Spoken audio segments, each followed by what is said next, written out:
आपके कर्म आपके पास लौटकर कैसे आते हैं। जय श्री कृष्णा मित्रों, पुनः एक बार आप सभी का स्वागत है हमारे चैनल नव जीवन ज्ञान गंगा में। दर्शक बंधुओं, अच्छा करोगे तो फिर मिलेगा और बुरा करोगे तो अभी मिलेगा। मित्रों, ये हम सब जानते हैं कि हमारे जीवन में घटने वाली अच्छी बुरी घटनाएं हमारे ही कर्मों की उपज होती हैं। ईश्वर न किसी को सुख देते हैं और न ही दुख। वे हमारे किए गए कर्मों को हमें सूद और ब्याज सहित लौटा देते हैं, जिसके कारण कई बार हमारे जीवन में अच्छा घट जाता है और कई बार बुरा हो जाता है। लेकिन हमारी मूर्खता को देखिए कि जब हमारे साथ अच्छा होता है तो उसका श्रेय हम खुद को देते हैं कि ये काम मैंने किया है, और जब बुरा हो जाता है तो उसका दोष हम भगवान के ऊपर डाल देते हैं कि मेरा ये काम भगवान ने बिगाड़ दिया। प्रिय बंधुओं, आज की कहानी आपको बहुत ही अच्छी सीख देकर के जाएगी। आज की जानकारी बड़ी ही अनमोल है, तो इस वीडियो को अधूरा मत छोड़िए, बने रहिए वीडियो की समाप्ति तक हमारे साथ। प्रिय दर्शक बंधुओं, किसी गांव में एक बिमला नाम की महिला रहती थी। उसका एक 8 साल का बेटा था। दुर्भाग्य से एक मेले में उसका बेटा बिछड़ गया। उसने बहुत ढूंढा, लेकिन उसे उसका बेटा नहीं मिला। वो बेचारी थक हार करके और शांत होकर के अपने घर पर बैठ गई। उसे बेटे का दुख खाए जा रहा था, लेकिन फिर भी उसने अपने बेटे का फैसला भगवान के ऊपर डाल दिया। मित्रों, इससे ज्यादा और वो कर भी क्या सकती थी। जब भी उसे अपने बेटे की याद आ जाती थी तो उसका हृदय एकदम से विदीर्ण हो जाता था और वो बहुत ही व्याकुल हो जाती थी। मित्रों, कहते हैं किसी बालक की जब मौत हो जाए तो वो दुख इतना परेशान नहीं करता, क्योंकि ये पता होता है कि ये अब दुनिया छोड़ करके जा चुका है। लेकिन अगर कोई बालक खो जाता है तो उसका दुख पल पल खाए जाता है और उसकी याद कर करके छाती बैठ जाती है और मन में विचार आते हैं, पता नहीं वो कहाँ होगा, कैसा होगा, किस हाल में होगा, भूखा होगा या प्यासा होगा, वो इस दुनिया में है या नहीं है, कहीं वो किसी दुष्ट व्यक्ति के चंगुल में तो नहीं पड़ गया हो। ऐसे विचार हर समय मन में आते रहते हैं। इधर बिमला अपने बच्चे को याद कर करके दिन रात रोती रहती थी। वो कभी खाना खा लेती थी तो कभी ऐसे ही सो जाती थी। मित्रों, धीरे धीरे 2 वर्ष बीत गए, लेकिन बेटा अभी तक लौटकर नहीं आया था। अब तो उसकी सारी उम्मीदें खत्म हो चुकी थी। वो बिल्कुल अकेली पड़ चुकी थी और उसका कोई सहारा भी नहीं था, न उससे कोई बात करने वाला था। उसने एक नियम बना लिया था, जब भी वो खाना बनाती थी उसमें से एक रोटी अपने घर के बाहर खिड़की के सहारे रख दिया करती थी, ताकि कोई भूखा प्यासा यहाँ से निकल करके जाए तो वो उस रोटी को उठा करके खा ले और अपनी भूख को शांत कर ले। प्रिय मित्रों, उस महिला के द्वारा रोज एक रोटी उसके घर के बाहर रख दी जाती थी। उस रोटी को जब वो सुबह को देखती थी तो वो वहां से गायब मिलती थी और वो मन में समझ लेती थी कि किसी भूखे व्यक्ति ने उस रोटी को उठा करके खा लिया है।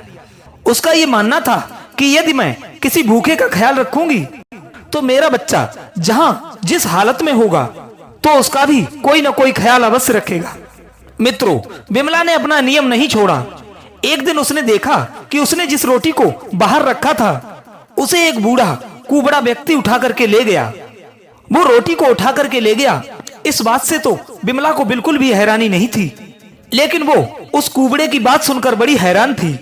रोटी उठाते समय कुबड़े ने एक बात बोली थी कि जो तुम बुरा करोगे वो तुम्हारे ही पास रह जाएगा और अच्छा करोगे वो चौगुना होकर तुम्हारे पास लौट करके जरूर आएगा।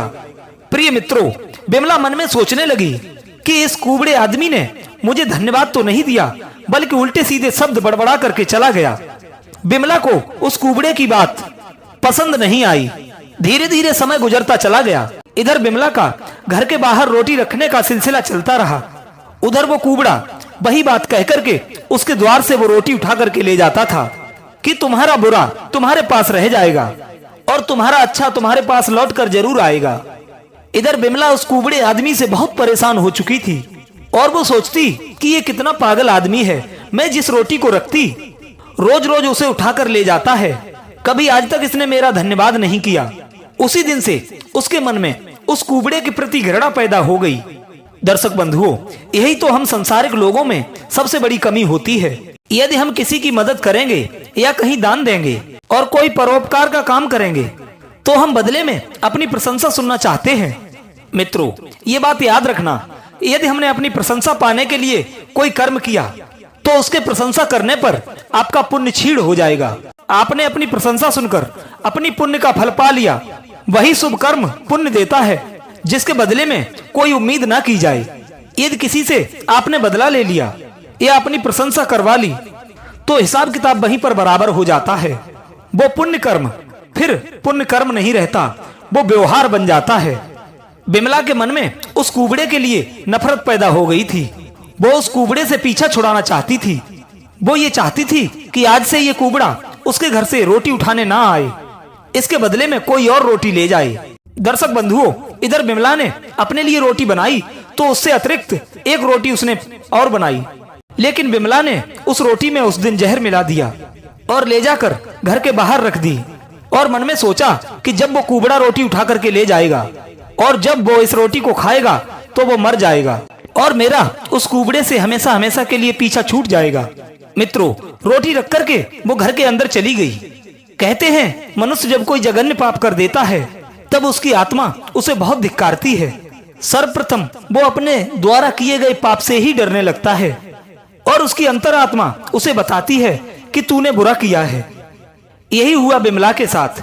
बिमला की अंतरात्मा ने उसे बहुत धिक्कारा कि हे नादान, कि तू अपनी प्रशंसा के चक्कर में ये कैसा घिनौना पाप करने के लिए जा रही है। और उसके हाथ पैर कांपने लगे, उसका मुख सूखने लगा और उसे बहुत बेचैनी सी होने लगी। आखिरकार उसका मन शांत नहीं हुआ तो वो भाग करके गई और उस रोटी को उठा लाई। उसने उस जहर की रोटी को चूल्हे में रख करके जला दिया और उसने जल्दी जल्दी से एक और रोटी बनाई और घर के बाहर रख आई। तब जाकर के उसे शांति मिली। मित्रों, रोज की तरह वो कुबड़ा आदमी उस दिन भी बिमला के घर पर आया और वही बात कहकर के रोटी को उठा ले गया। तेरा बुरा तेरे साथ रह जाएगा और तेरा अच्छा तेरे पास चलकर जरूर आएगा। इतना कह करके वो कुबड़ा आदमी रोटी लेकर के चला गया। दर्शक बंधुओं, धीरे धीरे शाम होती है। शाम को आकर के कोई उसके दरवाजे को खटखटाता है। बिमला आकर के दरवाजा खोलती है तो वो बाहर का नजारा देख करके हैरान रह जाती है। उसने देखा कि जो बेटा उसका 2 वर्ष पहले मेले से खो गया था, वही बेटा आज उसके द्वार पर लौट आया है। बेटे की हालत बहुत दयनीय थी। वो फटे पुराने वस्त्र पहने हुए था। भूखा प्यासा रह रहकर वो अत्यंत दुबला पतला हो चुका था और उसकी आंखों में गड्ढे पड़ गए थे। इधर बेटे को देखकर बिमला एकदम से गिड़गिड़ाती हुई उसे अपनी छाती से लिपटा लेती है। दर्शक बंधुओं, उसे आज अपनी आंखों पर भरोसा नहीं हो रहा था कि 2 वर्ष पहले खोया हुआ बेटा आज उसके पास लौट आया है। उसे लग रहा था जैसे कि वो कोई सपना देख रही है। इधर बेटा भी आज अपनी माँ से मिलकर के बहुत प्रसन्न हुआ। बेटा कहने लगा, हे माता, ये तो कोई ईश्वर का चमत्कार ही है जो मैं वापस यहाँ लौट करके आ गया हूँ। लड़के ने पूरी बात अपनी माँ को बताई कि हे माँ, मैं तुमसे बिछड़ने के बाद भूखा प्यासा मैं गलियों में और सड़कों पर भटकता रहता था। यदि कोई कुछ खाने को दे जाता था तो मैं खा लेता था, अन्यथा पूरे पूरे दिन मुझे भूखा ही रहना पड़ता था। रात के समय मैं सड़क किनारे पड़ करके सो जाता था।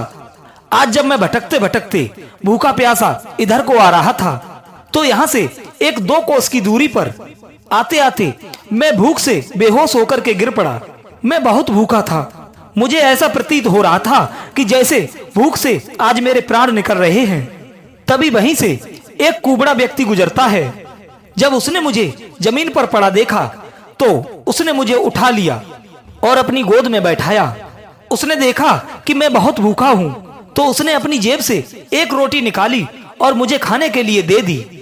और वो कुबड़ा कह रहा था, हे बेटा, ये रोटी वैसे तो मैं अपने खाने के लिए लाया था, लेकिन आज तुम्हें इस रोटी की बहुत जरूरत है, इसे तुम खा लो।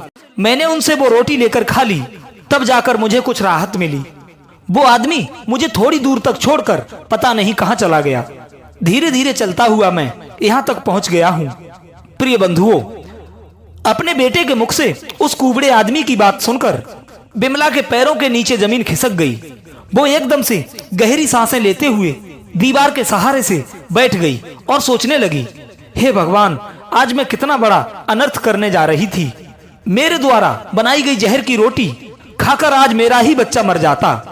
इधर बिमला के दिमाग में बार बार वही बात आ रही थी कि भगवान ने आज उसके बच्चे को उसके हाथ से मरने से बचा लिया और वो भगवान को अनेकों धन्यवाद देने लगी। इधर बिमला को आज उस कुबड़े आदमी की बातों का मतलब साफ साफ समझ में आ गया था कि तेरा बुरा तेरे साथ रह जाएगा, तेरा अच्छा तेरे पास चलकर जरूर आएगा। आज मेरे अच्छे कर्मों की वजह से ही आज मेरा बेटा लौट करके मेरे पास आ गया है। प्रिय मित्रों, इधर बिमला ने बेटा मिलने के बाद भी घर के बाहर रोटी रखना नहीं छोड़ा। वो हर रोज एक रोटी घर के बाहर रख देती थी, लेकिन उस दिन के बाद से वो कुबड़ा आदमी उसके घर कभी रोटी लेने के लिए नहीं आया। वो बिमला समझ गई थी कि उस कुबड़े के रूप में भगवान ही उसके द्वार पर रोज रोटी लेने के लिए आते थे ताकि वे मुझे मेरे बच्चे से मिला सकें। प्रिय दर्शक बंधुओं, कहानी का तात्पर्य ये है कि मनुष्य को हमेशा अच्छे कर्म करते रहना चाहिए, बिना किसी इच्छा आकांक्षा के कभी अपने अच्छे कर्म को बदले की उम्मीद से नहीं करना चाहिए और किसी पर अपना एहसान नहीं जताना चाहिए। मत अपनी प्रशंसा की इच्छा करना। तुम्हारा अच्छा कर्म किसी न किसी रूप में तुम्हारे पास लौटकर जरूर आ जाएगा। अच्छे कर्म का फल लौटने में थोड़ी देर तो हो सकती है, लेकिन अच्छे कर्म का फल निष्फल नहीं हो सकता और बुरा कर्म तुरंत अपना कुप्रभाव दिखाता है। आपका एक बुरा कर्म सारी अच्छाइयों को ढांप लेता है। दर्शक बंधुओं, हमें प्रत्येक कर्म ये सोचकर करना चाहिए कि ये देर सवेर हमारे पास लौटकर जरूर आएगा। जिस प्रकार खेत में बोया हुआ बीज लौट करके अपना फल जरूर देता है, उसी तरह हमारे द्वारा किए गए कर्म लौटकर हमें वापस जरूर मिलते हैं। अच्छे कर्म फल रूप में मिलते हैं और बुरे कर्म विष रूप में प्राप्त होते हैं। इसलिए अपने जीवन में सदैव मनुष्य को अच्छे कर्म करने चाहिए और जीव जंतुओं पर दया का भाव रखना चाहिए। प्रिय मित्रों, ये कहानी कैसी लगी? यदि पसंद आई हो तो अपनी कीमती राय कमेंट बॉक्स में अवश्य देना। और जो भाई बंधु हमारे चैनल पर नए मेहमान दर्शक बनकर के आए हैं, उनसे निवेदन है चैनल को सब्सक्राइब अवश्य करें और बेल आइकॉन अवश्य ऑन कर लें। मिलते हैं एक और नई ज्ञान चर्चा के साथ एक नई वीडियो में। तब तक के लिए आप सभी का बहुत बहुत धन्यवाद। जय श्री कृष्णा।